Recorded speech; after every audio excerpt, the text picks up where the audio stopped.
Hello mga kalinot, mga kababayan. Tuloy po ako mag-recording. Nakasalang na po yung aking isang reaction kanina patungkol doon sa kay Joy Diwata. Sa kanyang natanggap ng sponsorship, no? Cash at saka yung plan ni Kalinga Prab na gawa na siya ng YouTube channel as soon as possible. So ito po ngayon, may isa pang issue tayo na tatakil issue eh. Ano lang, yung nangyari sa tulpuhan, mayroon silang sinisisi. Sinisisi? Ano bang tawag dito? Merong ibang term dito eh. Hindi natin masasabing hinala kasi tinumbok yung pangalan eh. Akusasyon. No? So si kasi, ito, pakikinggan ho natin yung tao na nagsabi na di umano, ito si Medit, yung dating ex-angel, no? Ay isa daw to sa nagsulsol doon sa beneficiary na nagpatulpo kay Kuya Bal. At nagpaliwanag ko kasi dito si Medit, no, na wala siyang kinalaman, wala siyang sinabi na ipatulpo. Siguro ialagay ko na lang po sa last part or any part dito sa aking reaction ngayon, ang mga resibo, isisingit-singit ko na lang po siya. So, siguro kasi meron siyang binasang message, chat nila. Siyempre, resibo yun eh. Binanggit niya doon na wala siyang direct na o sige, ipatulpo. Siguro yung chat nila kasi baka nagtatanong lang din yung bata, yung bini si Marimar. Nanghingi siya ng tip kung ano yung gagawin. Kasi alam naman natin dati noon sa mga bago pa lang sa aking YouTube channel, itong binabanggit ko po si Medit.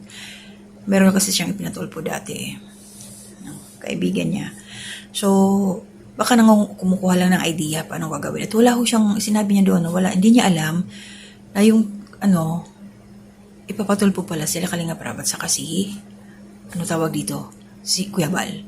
So, ibig sabihin, hindi siya nagsulsol. Wala siyang kamalay-malay, wala siyang alam. Although nakachat niya. Kaya nagulat na nga daw siya na nandoon na pala sa tulpo. Hindi na daw na-replyan yung kanyang last message. Pinag-delete na nga lang niya. Ayon po sa kanyang paliwanag. So, ibig sabihin, yung inaakusa sa kanya ni Red, mali. Kumbaga walang katotohanan. Ayun, sinabi dito. So, sabi nga niya kahit pa daw motorin niya, papuntang Daet para magkarap sila sa barangay, gagawin niya. Ganun. Kaya pala biglang umaling si Medit sa Kalingot. Isa yun sa nagsulsol kay Biansin na magpatolpo. Sabi niya, sulsulin po yan.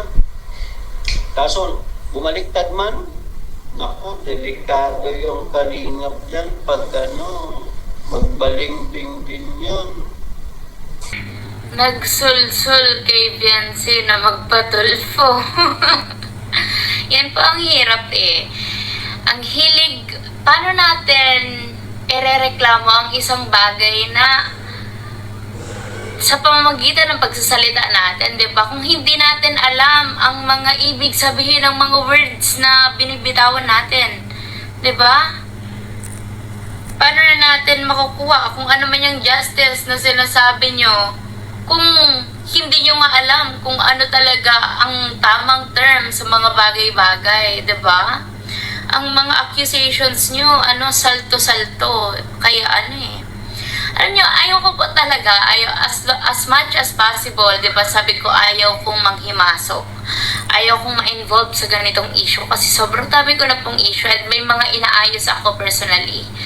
And ayaw ko sana to idagdag sa mga isipin ko. Pero sige, dahil gusto mo, sige po. And, yung sulsul, dyan muna tayo sa sulsul na sinasabi mo. Paano susulsulan ko? Eto ang message namin. May 6, 9:34 po ito, PM to PM. Sending you hugs and prayers, be. Hindi pa po ito nangyayari yung pagpapatulfo, yung live nila. wala akong idea kung sino ang ipapatulfo niya, ganyan-ganyan. Pero madami kasi nagko-comment sa live ko noon, kaya na-curious ako, tinanong ko siya. Sabi niya, ang reply niya sa akin nung sabi kong, sending you hugs and prayers, be. Thank you, Ate Medit. Hindi naman ako makikipag-away sa kanila. Paglalaban ko lang pamilya ko. Siyempre, bilang ate niya, tsaka, 'di ba? Parang may mga pinagsamahan. Lahat po ng Kalingap Angels, wala ako sa kanilang hate or tampo, ganyan. Lahat sila love ko. Especially nung andun pa ako sa Kalingap. Kaya nag-advise po ako bilang ate. Sabi ko, as long as tama ang pinaglalaban mo, especially pag about family mo, go lang and mag-pray ka lagi. God bless you. Sana mahanap mo yung peace of mind and justice na deserve mo. Tapos tinanong ko siya, totoo ba yung mapunta ka sa Tulfo? Tapos sabi niya, andito na ako ate. Sabi niya, oo ate.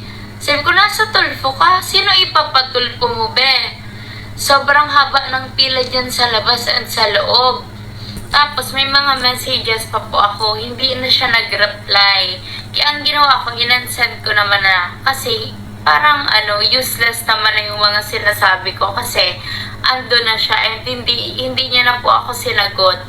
Hanggang sa napanood ko po yung live na si Kuya Val and si Kuya Rab pala ang ipapatulfo niya. Hindi ko po yun alam. Kasi kung alam ko, a-advisean ko siya bilang ate.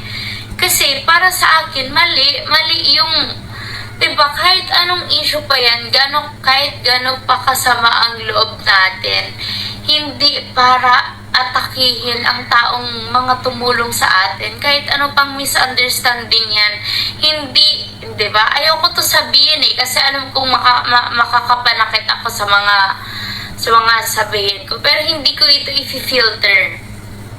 So, kasi ako din hindi rin ako makapaniwala kahit si Kalingap Rab na may magsusulsul ng ganon. May ibang may ibang tao behind doon sa pagpapatulpo. So, nakakanula kasi dinadawit yung pangalan ng dating beneficiary, si Medit. So, ayan, nilinaw na niya na wala siyang kinalaman sa naging aksyon ni Marimar. Wala siyang alam, although nag-message man ho sa kanya, pero hindi siya nagsulsol, as in. Yun lang po, nililinaw lang ho natin. So, marami yung magre-reaction yan dyan. May mga naggawa-gawa na nga ng mga short video patungkol doon sa kanyang paliwanag. So, at least, na-open up niya yung katotohanan, yung side niya, nalinis niya yung kanyang pangalan. So, yun lang yung sa akin. Maraming salamat muli sa inyong lahat. So, walang muna tayong shoutout dyan. Hanggang dito na muna. To God be the glory and honor.